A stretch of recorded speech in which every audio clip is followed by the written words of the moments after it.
Hello students, एडुमन channel पर आप सबका बहुत बहुत स्वागत है।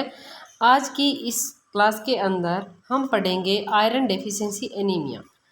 जो पब्लिक न्यूट्रिशन वाला चैप्टर हमारा चल रहा था उसके अंदर हम पढ़ रहे थे माइक्रोन्यूट्रिएंट डेफिशिएंसी।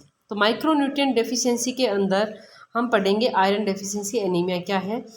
हमारे इंडिया की बहुत बड़ी प्रॉब्लम है माइक्रोन्यूट्रिएंट डेफिशिएंसी की, और उसके अंदर एक इम्पॉर्टेंट है आयरन डेफिशिएंसी एनीमिया। तो चलिए स्टूडेंट, शुरू करते हैं आज का अपना सेशन। ज़्यादा से ज़्यादा अपने दोस्तों के साथ इस क्लास को शेयर कर दीजिएगा, और चैनल को अभी तक सब्सक्राइब नहीं किया है तो सब्सक्राइब भी कीजिएगा ताकि आपको टाइमली नोटिफिकेशन मिल सके। It is the most common nutritional disorder in the world and is prevalent in both developed and developing countries. जो आयरन डेफिशिएंसी एनीमिया है ये न केवल डेवलपिंग कंट्रीज़ में बल्कि डेवलप्ड कंट्रीज़ में भी प्रिवलेंट है काफ़ी। The vulnerable groups are women in child bearing age, adolescent girls, pregnant women and school age children. यहाँ पर ये जो वल्नरेबल ग्रुप है वो दिया हुआ है कि कौन कौन से जो ऐसे ग्रुप है जिनमें आयरन डेफिशिएंसी एनीमिया ज़्यादा देखने को मिलता है। तो इसके अंदर आपके एक तो है वीमेन चाइल्ड बियरिंग एज वाली, यानी कि जिस एज में जो वीमेन है वो बच्चे को जन्म देती है उस एज वाली वीमेन। इसके अलावा एडोसेंट गर्ल, प्रेग्नेंट वीमेन और स्कूल एज चिल्ड्रन। ये सारे के सारे ऐसे ग्रुप हैं जिनमें एनीमिया की प्रॉब्लम ज़्यादा देखने को मिलती है। IDA occurs when hemoglobin production is considerably reduced and it results in a low level of hemoglobin in blood। यानी कि IDA IDA क्या है, एक शॉर्ट फॉर्म है आयरन डेफिशिएंसी एनीमिया की। आपके एग्ज़ाम में IDA और की फुल फॉर्म भी आ सकती है, तो आपको आंसर लिखना पड़ेगा आयरन डेफिशिएंसी एनीमिया। आपको फुल फॉर्म भी याद होनी चाहिए। IDA कब अकर होता है? जब हमारे जो हीमोग्लोबिन लेवल है ब्लड के अंदर, उसका हीमोग्लोबिन का लेवल ब्लड में लो हो जाता है। उस कंडीशन को हम क्या कहते हैं? हम IDA कहते हैं, Indian deficiency iron deficiency anaemia कहते हैं। Low level of haemoglobin in blood. यानी कि अगर आपसे पूछा जाए कि आयरन डेफिशिएंसी एनीमिया क्या है, तो आयरन डेफिशिएंसी एनीमिया क्या है? Low level of haemoglobin in blood वाली जो कंडीशन होती है उसको हम आयरन डेफिशिएंसी एनीमिया कहते हैं। Symptoms depend on the rate of fall in haemoglobin. और जो सिम्टम्स है वो डिपेंड करते हैं कि हीमोग्लोबिन का लेवल कितना डाउन गया है। Since haemoglobin is required for carrying oxygen in the body, any physical exertion leads to shortness of breath and the person complains of fatigue and may feel lethargic। यानी कि haemoglobin का level जब कम हो जाता है हमारे ब्लड के अंदर, चूँकि जो ब्लड है वो पूरे बॉडी में ऑक्सीजन को कैरी करता है। और जब हीमोग्लोबिन का लेवल जो है वो ब्लड में कम है तो ऑक्सीजन जो है वो हमारी बॉडी में जितने अमाउंट में कैरी होनी चाहिए उतनी नहीं हो पाती है, और इस वजह से शॉर्टनेस ऑफ ब्रेथ की प्रॉब्लम जो है वो देखने को मिलती है, यानी कि सांस फूलना। इसके अलावा जो पर्सन है वो जल्दी थक जाता है, थकान उसको फील होती है, लेथार्जिक फील होता है। ये सारे सिम्टम्स है IDA के। क्वेश्चन आ सकता है आपके एग्जाम में, शॉर्ट क्वेश्चन की write down the symptoms of IDA। तो आपको सिम्टम्स क्या लिखने हैं? Shortness of breath, person complains of fatigue and may feel lethargic. Next है manifestations of IDA include general pallor, paleness of conjunctiva of eyes, tongue and nail beds and soft palate. और इसके अलावा और क्या क्या जो है सिम्टम्स देखने को मिलते हैं? जो स्किन है वो पेल कलर की हो जाती है। जो हमारा कंजक्टिवा है आई का वो भी पेलनेस हो जाता है, यानी कि जो आइज़ का कलर है वो भी थोड़ा पेल हो जाता है।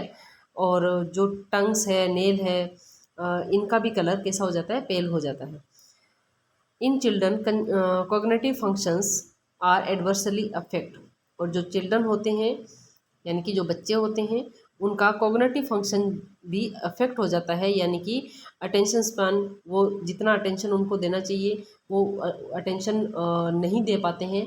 यानी कि जैसे मान लो लंबे टाइम तक अगर बच्चे को बोला जाए स्टडी करने का, तो वो उतने जैसे 1 घंटे 2 घंटे कंटिन्यू स्टडी नहीं कर पाएगा, वो ध्यान अपना कंसंट्रेट कर नहीं पाएगा। मेमोरी जो है वो भी उसकी लो हो जाएगी, कंसंट्रेशन पावर भी उसकी लो हो जाएगी। तो ये सारे सिम्टम जो है आपको आईडीए के दौरान देखने को मिलते हैं। तो एक एक बार इसको और डिस्कस कर लेते हैं।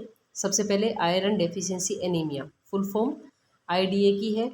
इसके अलावा आयरन डेफिशिएंसी एनीमिया कौन कौन सी एज ग्रुप में होता है सबसे ज़्यादा? आपके वीमेन चाइल्ड बियरिंग एज में, इसके अलावा एडोलसेंट गर्ल्स में, प्रेग्नेंट वीमेन में और स्कूल एज चिल्ड्रन में होता है। ये 3 चीज़ें याद रही।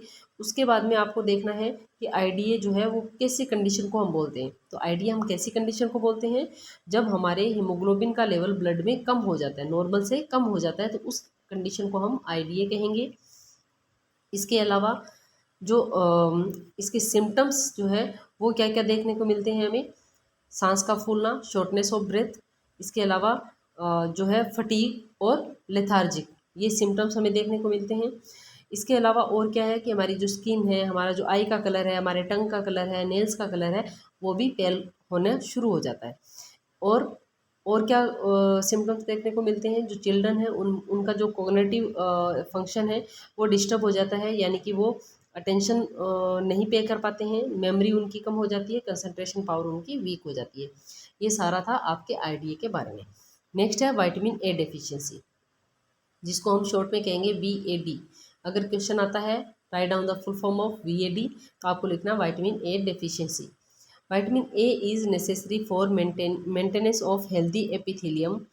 हमने पढ़ रखा है कि जो विटामिन ए है वो हमारी आई साइट के लिए ज़रूरी होता है, लेकिन आई साइट के साथ साथ जो विटामिन ए है वो हमारी एपिथेलियम यानी कि हमारी जो स्किन की लेयर है, ऊपरी जो त्वचा है हमारी, उसको हेल्दी रखने का काम करता है, विजन को नॉर्मल बनाए रखता है। इसके अलावा ग्रोथ में हेल्प करता है और हमारी इम्यूनिटी को बढ़ाता है। विटामिन ए के कौन कौन से काम होते हैं? विटामिन ए क्या क्या काम करता है? हेल्दी एपिथेलियम को मेंटेन करता है, हमारे नॉर्मल विजन को मेंटेन करता है, ग्रोथ को मेंटेन करता है, इम्यूनिटी को मेंटेन करता है। यहाँ तक कोई दिक्कत? नेक्स्ट है deficiency of vitamin A results in night blindness which progress to complete blindness if corrective measures are not taken. और इसकी कमी से क्या हो जाता है? जब विटामिन ए की कमी हो जाएगी तो इससे रिलेटेड जो भी फंक्शंस है वो अफेक्ट हो जाएंगे। तो सबसे पहले विटामिन ए की डेफिशिएंसी होती है तो क्या होता है? नाइट ब्लाइंडनेस हो जाती है, यानी कि हमें रतौंधी की प्रॉब्लम हो जाती है। और अगर इसको ट्रीट नहीं करवाया जाता है टाइमली तो क्या होता है कि ब्लाइंडनेस हो जाती है, यानी कि एकदम अंधापन हो जाता है। Also there is less resistance to infection and growth में बी एडवर्सली अफेक्टेड। और इसके साथ ही साथ और क्या हो जाता है? इन्फेक्शन के चांसेस बढ़ जाते हैं, जो ग्रोथ है वो इफेक्ट हो जाती है, क्योंकि हमने क्या बात करी थी कि विटामिन ए के फंक्शन क्या है? ग्रोथ को मेंटेन करता है। तो अगर विटामिन ए की डेफिशिएंसी होगी तो ग्रोथ मेंटेन नहीं हो पाएगी। इसके अलावा हमने देखा था इम्यूनिटी को बनाए रखने का काम विटामिन ए करता है। तो अगर विटामिन ए की डेफिशिएंसी होगी तो हमारी इम्यूनिटी भी इफेक्ट हो जाएगी। There is a various cycle between vicious cycle between vitamin A deficiency and infection. Vitamin A deficiency is the most common cause of childhood blindness. और यहाँ पर हम देखते हैं कि जो विटामिन ए डेफिशिएंसी और इन्फेक्शन के बीच में एक विशियस साइकिल है।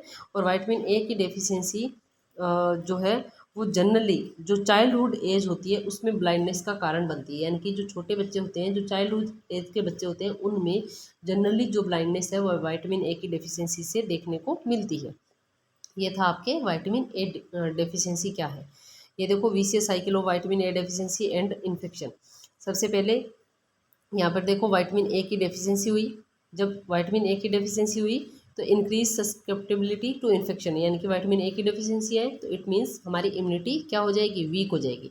इम्यूनिटी वीक होगी तो इन्फेक्शन के चांसेस बढ़ जाएंगे, और इन्फेक्शन के चांसेस बढ़ेंगे तो इंक्रीज लॉसेज ऑफ विटामिन ए, और विटामिन ए का लॉस जो है वो और ज़्यादा होने लग जाएगा। और इस तरह का जो साइकिल है वो हमारे बॉडी में चलता रहता है अगर विटामिन ए की डेफिशिएंसी होती है तो। नेक्स्ट है आयोडीन डेफिशिएंसी डिसऑर्डर, जिसको हम शॉर्ट में IDD कहते हैं। आयोडीन डेफिशिएंसी जो डिसऑर्डर है आयोडीन की कमी से होता है। Iodine is required for normal mental and physical growth and development. Iodine क्यों जरूरी है हमारे लिए? हमारी मेंटल और फिजिकल ग्रोथ और डेवलपमेंट को नॉर्मल बनाए रखने के लिए क्या चाहिए? हमें आयोडीन चाहिए। IDD is an ecological phenomenon largely due to deficiency of iodine in the soil। और IDD जो है वो हमारे यहाँ पर ज़्यादा क्यों है, क्योंकि ऐसी जगह पर ज़्यादा हो देखने को मिलता है जहाँ पर जो सोयल है उसके अंदर आयोडीन की डेफिशिएंसी हो, यानी कि जो सोयल है उसमें अगर आयोडीन कंटेंट कम होगा तो उस सोयल में उगने वाले जो भी प्लांट सोर्सेज हैं जिनको हम भोजन के अंदर लेते हैं उनमें भी आयोडीन की डेफिशिएंसी होगी। और ऐसी चीज़ें जब हम खाएंगे तो हमारे अंदर भी आयोडीन की डेफिशिएंसी आ जाएगी। Some of the states in India where IDD is common are Jammu and Kashmir to Arunachal Pradesh in the Himalayan belt, Andhra Pradesh, Karnataka, Kerala, Maharashtra and Madhya Pradesh. यानी कि हमारे भारत देश के अंदर IDD जो है वो जनरली कहाँ पर देखने को मिलती है, तो जम्मू कश्मीर से अरुणाचल प्रदेश के बीच जो कि हिमालय बेल्ट है वहाँ पर, आंध्र प्रदेश, कर्नाटका में, केरला, महाराष्ट्र और मध्य प्रदेश में। यहाँ ये जो जितने भी स्टेट के हमने नाम लिए हैं यहाँ पर जो सोयल है उसके अंदर आयोडीन का कंटेंट कम पाया जाता है, इसलिए वहाँ के लोगों में भी आयोडीन की डेफिशिएंसी ज़्यादा देखने को मिलती है। In term, iodine deficiency disorder refer to the spectrum of disabling conditions that affect the health of human from fetal life through adulthood due to inadequate dietary intake of iodine। और जो term iodine deficiency disorder है वो किसके लिए refer की गई है, वो रेफ़र की गई है एक स्पेक्ट्रम के रूप में, स्पेक्ट्रम ऑफ डिसेबलिंग कंडीशन, जिसमें क्या क्या होता है, हमारी हेल्थ इफ़ेक्ट होती है और इसके अलावा जो फेटल लाइफ से लेकर के एडल्टहुड तक inadequate dietary intake of iodine. जब किसी भी बच्चे को, यानी कि जब बच्चा माँ के पेट में है, प्रेगनेंसी के दौरान जब बच्चे को आयोडीन नहीं मिल रहा है प्रॉपर, और एडल्टहुड तक जब बच्चे को आयोडीन प्रॉपर नहीं मिलेगा तो बहुत सारी डिसेबिलिटी जो है वो क्रिएट हो जाएगी आयोडीन की डेफिशिएंसी से। Iodine deficiency of iodine results in insufficient amount of thyroid hormone which is synthesised by the thyroid gland. और अगर आयोडीन की डेफिशिएंसी होगी तो इस वजह से क्या होगा, जो थायराइड हार्मोन है उसका भी सिंथेसिस सफिशिएंट अमाउंट में नहीं होगा। थायराइड हार्मोन कहाँ से सिंथेसाइज होता है, थायराइड ग्लैंड से, और जब थायराइड ग्लैंड को प्रॉपर अमाउंट में आयोडीन नहीं मिलेगा तो थायरोक्सिन हार्मोन जो है, सॉरी थायराइड हार्मोन जो है वो सिक्रीट नहीं होगा। और उससे क्या होगा, enlarge thyroid known as goitre. और क्या होगा, जो थायराइड ग्लैंड है वो इनलार्ज हो जाएगी, मोटी हो जाएगी, और ऐसी कंडीशन को हम क्या कहेंगे, गोइटर कहेंगे। और जो जनरली जो है वो एडल्ट लोगों में देखने को मिलता है। आयोडीन की डेफिशिएंसी जब एडल्ट लोगों में होती है तब क्या होता है, गोइटर होता है। आपके एग्जाम में क्वेश्चन आता है कि जो गोइटर है वो किसकी कमी से होता है, तो आपको आंसर लिखना है आयोडीन की कमी से। और अगर पूछा जाए आयोडीन की कमी से एडल्ट लोगों में क्या हो जाता है, तो आपको आंसर लिखना है goitre. In children it manifest as cretinism. और बच्चों में क्या प्रॉब्लम हो जाती है आयोडीन की डेफिशिएंसी से, क्रिटिनिज्म की प्रॉब्लम हो जाती है। इसको जो मैं अंडरलाइन कर रही हूँ उनको आप इम्पोर्टेंट मार्क कर लीजिए। यहाँ से आपके छोटे क्वेश्चन या बड़े क्वेश्चन जो भी है वो यहाँ से आएंगे। यहाँ से आपके छोटे क्वेश्चन आ सकते हैं। पहला तो क्वेश्चन ये आएगा, आयोडीन की डेफिशिएंसी से एडल्ट लोगों में क्या होता है, गोइटर, और चिल्ड्रन में क्या होता है, cretinism. Iodine deficiency in adults during pregnancy has several adverse effects, especially resulting in mental retardation and congenital abnormalities of the fetus। और जब आयोडीन की डेफिशिएंसी किसी प्रेग्नेंट वीमेन में होती है तो ऐसी कंडीशन में क्या होता है कि जो बच्चा होता है माँ के पेट में उसका वो मेंटली रिटार्डेड हो जाता है, यानी कि उसके दिमाग का डेवलपमेंट नहीं होता है, और बच्चा जो है वो मेंटली रिटार्डेड पैदा होता है और कंजेनाइटल एबनॉर्मलिटीज़ के साथ पैदा होता है। कंजेनाइटल का मतलब होता है जन्मजात, तो जन्मजात जो एबनॉर्मलिटीज़ है वो देखने को हमें मिलती है। इसलिए आयोडीन जो है वो बहुत ही ज़रूरी है। आयोडीन का जो एक नॉर्मल लेवल है वो सब में होना चाहिए, नॉर्मल अमाउंट में जो आयोडीन हमें एडिकेट अमाउंट में लेना चाहिए डाइट के through.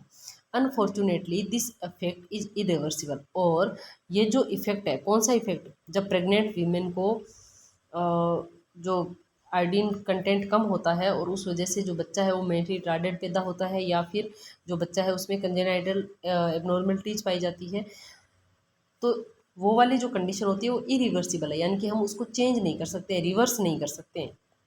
IDD is estimated to affect about 13% of the world's population and about 30% are at risk।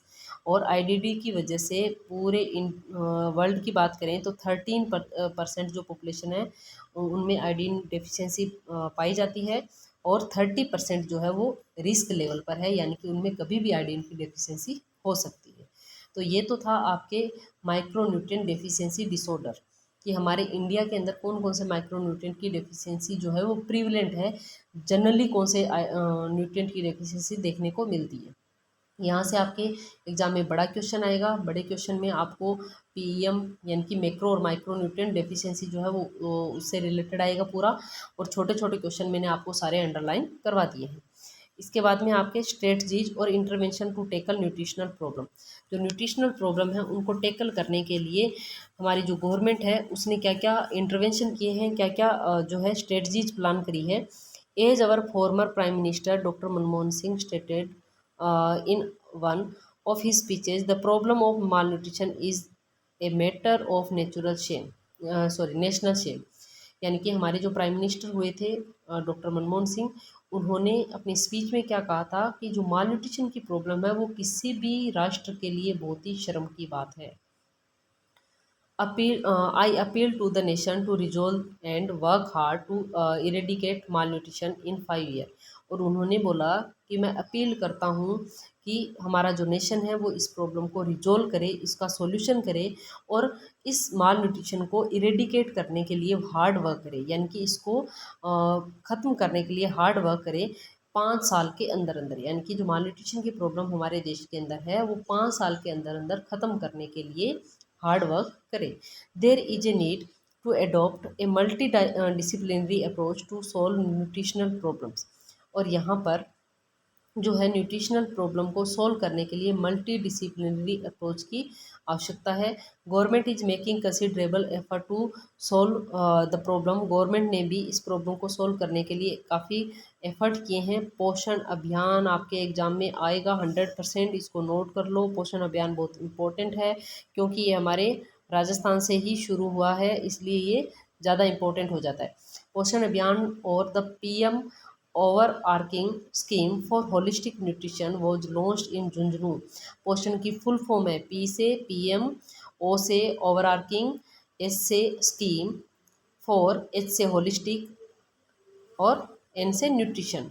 तो ये है आपकी इसकी फुल फॉर्म पोषण अभियान की। पोषण अभियान जो है वो 8 मार्च 2018 को, कब 8 मार्च, जब महिला दिवस था 8 मार्च 2018 को हमारे राजस्थान के झुंझुनू ज़िले से हमारे जो प्राइम मिनिस्टर नरेंद्र मोदी द्वारा ये शुरू किया गया एक प्रोग्राम था। It target stunting, under nutrition, anaemia and low birth rate. और इसका टारगेट क्या था, इस पोषण अभियान का टारगेट था कि जो स्टंटिंग और जो अंडर न्यूट्रिशन और जो एनीमिया, जनरली जो यंग चिल्ड्रन है, वीमेन है और एडोलसेंट गर्ल है, और लो बर्थ जो वेट वाले बच्चे हैं, इनको अच्छा पोषण मिले, इसका मेन उद्देश्य था। तो आपके क्वेश्चन आ सकता है कि पोषण अभियान कहाँ से शुरू हुआ, कब शुरू हुआ, या फिर पोषण अभियान का मुख्य उद्देश्य क्या था, यहाँ से आपके क्वेश्चन आ सकता है। It is mean to monitor and review the implementation of all such scheme.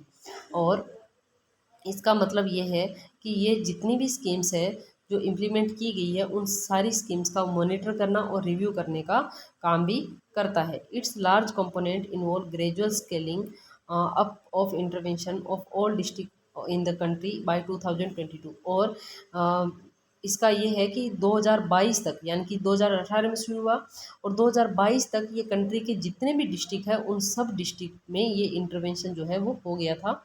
The Ministry of Women and Child Development (MWCD) is implementing पोषण अभियान in 315 district in the first year। और पहले साल जो ministry of women and child development है उसने पोषण अभियान के अंतर्गत 315 डिस्ट्रिक्ट में इसको इम्प्लीमेंट किया पहले साल में। दूसरे साल में 235 डिस्ट्रिक्ट में इसको जो है वो इम्प्लीमेंट किया गया, और थर्ड ईयर के अंदर जो जितने भी बचे हुए डिस्ट्रिक्ट थे, यानी कि पूरे हमारे भारत देश में लागू इसको कर दिया गया। Through robust multi ministerial convergence mechanism and other components, पोषण अभियान strive to create the synergy। Some direct short term intervention are integrated child development services to cover all vulnerable children in the age group of 0 to 6 years and all pregnant and lactating mothers। और इसके अंदर जो है वो कौन कौन से जो डायरेक्ट शॉर्ट टर्म इंटरवेंशन है इनको इंक्लूड किया गया। आईसीडीएस, जिसके तहत किसको कवर किया जाता है, आपके क्वेश्चन आ सकता है। आईसीडीएस क्या है, इंटीग्रेटेड चाइल्ड डेवलपमेंट सर्विस, जिसके तहत हमारे जो स्कूल्स के अंदर जो आपके मिड डे मील मिलता है, जो आंगनवाड़ी कार्यक्रम चलते हैं, वो भी आईसीडीएस के द्वारा ही चलाए गए हैं। तो इसके अंदर किसको कवर किया जाता है, 0 से 6 साल के बच्चों को, ऑल प्रेग्नेंट और लैक्टेटिंग मदर्स को इसमें कवर किया जाता है। फोर्टिफिकेशन ऑफ एसेंशियल फूड, और जो एसेंशियल फूड है उनको फोर्टिफाई किया जाता है, जैसे कि आयोडीन, जो साल्ट है उसको आयोडीन से फोर्टिफाई करना। Production and popularisation of low cost nutritious food from indigenous and locally available raw material, और जो हमारे लोकल जो है अवेलेबल जो जितना भी रॉ मटेरियल है उससे जो हमारे जो इंडिजिनस का मतलब जो परंपरागत जो हमारे खाद्य पदार्थ है जो लोकली हमारे मिल जाते हैं, उनसे उनका प्रोडक्शन करना और उनको पॉपुलराइज करना, ताकि वो लो कॉस्ट पे हमें मिल सके। इसके अलावा control of micro nutrient deficiency among vulnerable group, और जो वल्नरेबल ग्रुप है उनसे जो माइक्रो न्यूट्रिएंट डेफिशिएंसी उसको कंट्रोल करना। उसको हम कैसे कंट्रोल करेंगे, जैसे कि आपके स्कूल्स के अंदर आयरन की टेबलेट दी जाती है, तो वो क्या है, वो एक तरह से माइक्रो न्यूट्रिएंट डेफिशिएंसी को कंट्रोल करने के लिए चलाया गया एक प्रोग्राम है। इसी तरह से विटामिन ए की जो दवाइयाँ पिलाई जाती है बच्चों को। इसके अलावा फोलिक एसिड की टेबलेट दी जाती है। आयोडीन अमंग चिल्ड्रन, आयोडीन के लिए जो सॉल्ट है उसको फोर्टिफाई किया गया है। जो प्रेग्नेंट वुमेन है, नर्सिंग मदर्स है, इन सब के लिए जो सप्लीमेंटेशन है वो दिए जाते हैं। न्यूट्रिएंट जो टेबलेट है वो फ्री डिस्ट्रीब्यूट की जाती है। तो ये सारे जो कार्यक्रम हैं, ये सारे जो इंटरवेंशंस हैं, ये गवर्नमेंट के द्वारा किए जा रहे हैं। Indirect policy instruments include long-term strategies for achieving national goals through indirect institutional और structural changes such as, और इसके अलावा जो इनडायरेक्ट जो पॉलिसीज़ है वो भी हमारे यहाँ पर देखने को मिलती है, जिसके द्वारा क्या क्या किया जाता है, ensuring food security, improving availability of food. आपने देखा होगा जो ये जो कुछ राशन की दुकानें होती है, उचित मूल्य वाली दुकानें जिसको हम कहते हैं, या फिर जो बीपीएल वगैरह के कार्ड बनते हैं उनको 2 रुपये किलो गेहूँ, 5 रुपये किलो चीनी, इस तरह से जो सामग्री दी जाती है वो क्या है, फूड सिक्योरिटी के तहत दी जाती है। यानी कि जो फूड है वो निचले तबके के लोगों को भी मिल सके, जिससे क्या होगा कि लोग जो भूखमरी से मर रहे हैं, जब या फिर जो भूखमरी की वजह से जो उनमें माल न्यूट्रिशन की प्रॉब्लम देखी जाती है उसको दूर किया जा सके। तो इनडायरेक्ट जो हमारी पॉलिसीज़ है उसके तहत हमारे आ जाएगा इंश्योरिंग फूड सिक्योरिटी। नेक्स्ट आ जाएगा improvement in dietary pattern by ensuring availability of nutritionally rich food, और जो न्यूट्रिशनली रिच फूड है उनको डाइटरी पैटर्न को और ज़्यादा इम्प्रूव करना। Poverty alleviation for rural and urban poor, और जो पॉवर्टी है उसको दूर करना, यानी कि जो गरीबी है उसको दूर करना, क्योंकि गरीबी की वजह से ही भूखमरी होती है, और भूखमरी की वजह से ये सारी प्रॉब्लम क्रिएट होती है।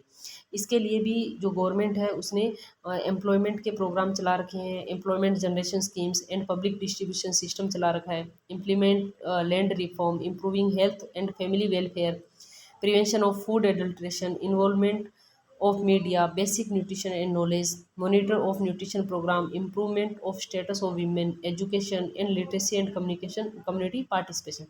ये सारी जो चीज़ें हैं, ये सारे जो इंटरवेंशन हमारे गवर्नमेंट के द्वारा किए जा रहे हैं, ताकि हमारा जो पब्लिक हेल्थ न्यूट्रिशन है उसको हम स्ट्रॉन्ग बना सकें। There are various strategies that can be use to combat public nutrition problem. यहाँ पर कुछ स्ट्रेटजीज है जिनके माध्यम से हम पब्लिक न्यूट्रिशन प्रॉब्लम को कम्बेट कर सकते हैं, हम उनको दूर कर सकते हैं। इनको हमने 2 भागों में डिवाइड किया है। पहली है diet and food based strategies, दूसरी है न्यूट्रिएंट बेस्ड अप्रोच और मेडिसिनल अप्रोच। सबसे पहले डाइट और फूड बेस्ड स्ट्रेटजीज, यानी कि डाइट के द्वारा हम माल न्यूट्रिशन को दूर करें, हमारी जो पब्लिक हेल्थ है उसको इम्प्रूव करें। तो डाइट के थ्रू कैसे करेंगे, they are preventive and comprehensive strategies that use food as a tool to overcome nutritional deficiency. क्योंकि ये फूड बेस्ड है, इसलिए हम इसमें जो माल न्यूट्रिशन है उसको दूर करने के लिए टूल के रूप में किसका इस्तेमाल करेंगे, फूड का इस्तेमाल करेंगे। यानी कि जिन लोगों को प्रॉपर खाना नहीं मिल रहा है, प्रॉपर न्यूट्रिशन नहीं मिल रहा है, उनको हम वो प्रॉपर फूड देंगे, जिससे जो अंडर न्यूट्रिशन की प्रॉब्लम है, जो माल न्यूट्रिशन की प्रॉब्लम है, उसको दूर किया जा सके। They can play an important role in preventing micro nutrient deficiency, और इस वजह से क्या होगा, माइक्रो न्यूट्रिएंट डेफिशिएंसी जो है उसको हम प्रिवेंट कर पाएंगे। one of the important advantage of this strategies is that it is sustainable and will have long term benefit। और इस strategies का एक बहुत ही important एडवांटेज है, और वो एडवांटेज क्या है कि ये इसके रिजल्ट सस्टेनेबल होते हैं, लंबे टाइम तक चलने वाले होते हैं, और इसका जो बेनिफिट है वो लंबे टाइम तक रहेगा। Other benefits are that they are cost effective, और इसके अलावा ये कॉस्ट इफेक्टिव होता है। Can be adapted to different cultural and dietary traditional, and very importantly that do not carry risk to overdose और टॉक्सिसिटी। और इसमें जो है ओवरडोज या टॉक्सिसिटी होने के चांसेस भी नहीं होते हैं। जैसे कि मेडिकल जो अप्रोच है उसके अंदर ओवरडोज या टॉक्सिसिटी के चांसेस होते हैं, जबकि जो फूड बेस्ड स्ट्रेटजीज है उसमें ओवरडोज या टॉक्सिसिटी जैसे चांसेस नहीं हमें देखने को मिलते हैं। Some important food based approach include dietary diversification and modification और हॉर्टिकल्चर इंटरवेंशन, जैसे कि home gardening, nutrition and health education और फूड फोर्टिफिकेशन। यानी कि कुछ जो फूड बेस्ड अप्रोच है जिसके अंदर हम होम गार्डनिंग करवा सकते हैं, जैसे जो वीमेन है उनको एजुकेशन दी जाती है कि आप जो घर की जो किचन से निकला हुआ पानी है, या घर में जो हम पानी इस्तेमाल करते हैं जैसे कपड़े धोने के लिए या बर्तन साफ़ करने के लिए, तो वो जो पानी है नालियों में सीधा बह जाता है।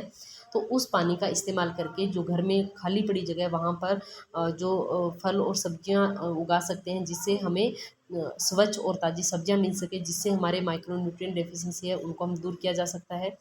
इसके अलावा न्यूट्रिशन और हेल्थ एजुकेशन दी जा सकती है। फूड फोर्टिफिकेशन किया जा सकता है, जैसे कि सॉल्ट के अंदर आयोडीन का फोर्टिफाई करना, जो ऑयल है उसके अंदर विटामिन ए का फोर्टिफिकेशन करना। तो इस तरह की जो चीज़ें हैं वो करके हम क्या कर सकते हैं, जो हमारी पब्लिक हेल्थ है उसको इम्प्रूव कर सकते हैं। नेक्स्ट है न्यूट्रिएंट बेस्ड और medicinal approach. In this approach nutrient supplements are given, क्योंकि ये मेडिसिनल अप्रोच है, और इसलिए यहाँ पर क्या दिया जाता है, यहाँ पर न्यूट्रिएंट के सप्लीमेंट्स दिए जाते हैं। जैसे अपन देखते हैं ना कि जैसे आयरन की डेफिशिएंसी हो जाती है तो आयरन की टेबलेट दी जाती है, विटामिन बी की डेफिशिएंसी हो जाती है तो विटामिन बी की टेबलेट दी जाती है। तो ये जो मेडिसिन के रूप में जो भी रिस्क वल्नरेबल ग्रुप है उसको क्या दिया जाता है, मेडिसिन के रूप में न्यूट्रिएंट जो है वो प्रोवाइड करवाए जाते हैं। It is a short term strategies particularly use for vitamin A, iron and folic acid in India. और ये शॉर्ट टर्म स्ट्रेटजीज है, यानी कि ये कम टाइम के लिए ही दी जाती है, क्योंकि ये कंसनट्रेटेड सोर्स होते हैं। और हमारे भारत देश के अंदर विटामिन ए की डोज दी जाती है, आयरन की दी जाती है, फॉलिक एसिड की जो सप्लीमेंटेशन है वो दिए जाते हैं। Supplementation programmes are often expensive, ये जो प्रोग्राम है ये एक्सपेंसिव होते हैं। एंड देयर में भी प्रॉब्लम्स ऑफ कवरेज, और इनको कवर करने में भी प्रॉब्लम हमें देखने को मिलती है। Key target groups are different for various nutrients, और अलग अलग न्यूट्रिएंट के लिए की टारगेट जो है वो अलग अलग होते हैं। यहाँ पर 3.1 टेबल के अंदर जो है कंपैरिजन दिया हुआ है, यहाँ पर आप देख सकते हैं कंपैरिजन, जैसे कि मेडिसिनल और न्यूट्रिएंट बेस्ड है। तो इसके अंदर अप्रोप्रिएट है न्यूट्रिएंट सप्लीमेंट में, अप्रोप्रिएट किसके लिए, therapeutic treatment, prevention programme for specific nutrient and specific target group. Advantage है इसके टाइमली और सस्टेनेबिलिटी, चैलेंज है more costly than other measure, और नैरो स्कोप ऑफ कवरेज। वहीं पर जो फूड बेस्ड और डाइट बेस्ड स्ट्रेटजीज है उसमें फोर्टिफिकेशन जो है वो प्रिवेंशन के लिए है, हाईली कॉस्ट इफेक्टिव है, और वाइड कवरेज सस्टेनेबल है। Require research participation of food industry, does not lead to awareness in the population about the importance of nutrition and nutrient, does not lead to long term dietary behavioral changes। फिर है dietary diversification, इसके अंदर आपके prevention, high cost effective, wide coverage sustainable, provide many micronutrient simultaneously, improve food security. इधर जो है requires changes in eating behaviour, requires economic development to the feasible, पर requires change in agriculture policies. अब next है let us enlist the nutrition programme operating in our country. आपके question आ सकता है, और 100% आएगा कि ऐसे कौन कौन से प्रोग्राम्स हैं जो हमारे भारत देश के अंदर जो न्यूट्रिशन को लेकर के चलाए गए हैं। तो न्यूट्रिशन प्रोग्राम जो है वो हमारे कंट्री में कौन कौन से हैं उनका क्वेश्चन आपके 100% एग्जाम में आएगा। इसको आप जो है मोस्ट इम्पोर्टेंट कर सकते हो। ICDS सबसे पहला है ICDS के तहत क्या क्या किया जाता है, it is an outreach programme for early childhood care and development covering pregnant and nursing mother and infant and young children up to 6 year. यानी कि ये जो प्रोग्राम है ये अर्ली चाइल्डहुड के लिए है, उनके डेवलपमेंट को देखने के लिए। और ये किस किस को कवर करता है, 0 से 6 साल के बच्चों को, प्रेग्नेंट और लैक्टेटिंग वीमेन को। नेक्स्ट जो है न्यूट्रिएंट डेफिशिएंसी कंट्रोल प्रोग्राम, जो है वो चलाए गए हैं, जैसे कि किसी भी पर्टिकुलर न्यूट्रिएंट की डेफिशिएंसी है तो उसको कंट्रोल करने के लिए प्रोग्राम चलाए गए हैं। जैसे कि प्रोग्राम्स के नाम आप याद कर लेना बहुत अच्छे से। National prophylaxis programme for prevention of blindness due to vitamin A deficiency, यानी कि विटामिन ए की डेफिशिएंसी से जो ब्लाइंडनेस होती है उसको कंट्रोल करने के लिए प्रोग्राम चलाया गया है। दूसरा है national nutritional anaemia prophylaxis programme, यानी कि जो हमारे आयरन की कमी से जो एनीमिया होता है उसके लिए, उसको कंट्रोल करने के लिए प्रोग्राम चलाया गया है। National iodine deficiency disorder control programme, जिसको हम शॉर्ट में NIDDCP बोलते हैं। फिर नेक्स्ट है food supplementation programmes like the mid day meal programme, जो कि मिड डे मील प्रोग्राम आपके स्कूल्स में देखने को मिलता है। पहली क्लास से लेकर के 8th क्लास तक के जो बच्चे हैं उनको लंच में जो है वो खाना दिया जाता है, ताकि बच्चों में जो न्यूट्रिएंट डेफिशिएंसी है उसको रिकवर किया जा सके। फूड सिक्योरिटी प्रोग्राम्स चलाए गए हैं, जैसे कि पब्लिक डिस्ट्रीब्यूशन सिस्टम है, Antyodaya Anna Yojana, Annapurna scheme, national food for work programme. इसके अलावा self employment and wage employment schemes, जिससे क्या है कि जो लोग हैं उनको सेल्फ एम्प्लॉयमेंट की जो है वो ट्रेनिंग दी जाती है, स्किल डेवलप की जाती है, ताकि वो अपना एम्प्लॉयमेंट कर सके। वेज एम्प्लॉयमेंट, यानी कि जैसे कि इसका एग्जांपल है मनरेगा, जिसमें लोगों को रोज़गार दिया जाता है ताकि वो अपनी जो भी अपना जीवन स्तर है उसको सुधार सके और उनको प्रॉपर खाना जो है वो मिल सके। नेक्स्ट है health care. Health is a fundamental human right. Health क्या है? हमारा सबका एक फंडामेंटल ह्यूमन राइट है, यानी कि सब इंसानों को ये अधिकार है कि वो स्वस्थ रहे। It is the responsibility of the government to provide adequate health care to the citizen. और गवर्नमेंट की ये रिस्पॉन्सिबिलिटी है कि हर एक सिटीजन को अच्छी हेल्थ केयर जो है वो प्रोवाइड करवाए। Health care is not just medical care but it includes a multitude of service that should help to promote, maintain, monitor और restore health। जो हेल्थ जो हेल्थ केयर है उसके अंदर सिर्फ मेडिकल केयर को इंक्लूड नहीं किया गया, बल्कि उसमें वो सारी सर्विसेज इंक्लूड की गई है जो हमारी हेल्थ को प्रमोट करे, हमारी हेल्थ को मेंटेन करे, मॉनिटर करे और रिस्टोर करे। In India health care is provided eight 3 level. ये क्वेश्चन भी आपके एग्जाम में आता है कि हमारे भारत देश में जो हेल्थ केयर सर्विस है वो कितने लेवल पे दी जाती है। प्राइमरी, सेकेंडरी और टर्सरी। प्राइमरी लेवल के ऊपर जो first level of contact of individual है, फैमिली और community with the health system in our country. These service are provided through a network of primary health centres, यानी कि PHC centre जो है, primary health centre, वो हमारे primary level के ऊपर हेल्थ केयर जो है हमें प्रोवाइड करवाते हैं। उसके बाद में है more complex health problem are resolve at the second level through district hospitals and community health centres. और अगर कोई प्रॉब्लम जो है वो प्राइमरी हेल्थ सेंटर पर इजीली नहीं हो रही है रिकवर, तो उसके लिए हमें कहाँ जाना पड़ता है? सेकेंडरी लेवल पर जाना पड़ता है, जो कि हम जो कम्युनिटी हेल्थ सेंटर है वहाँ पर जाते हैं। Community health centres functions at the first referral level. और जो टर्सरी और थर्ड स्टेज है वो है हमारी highest level of health care.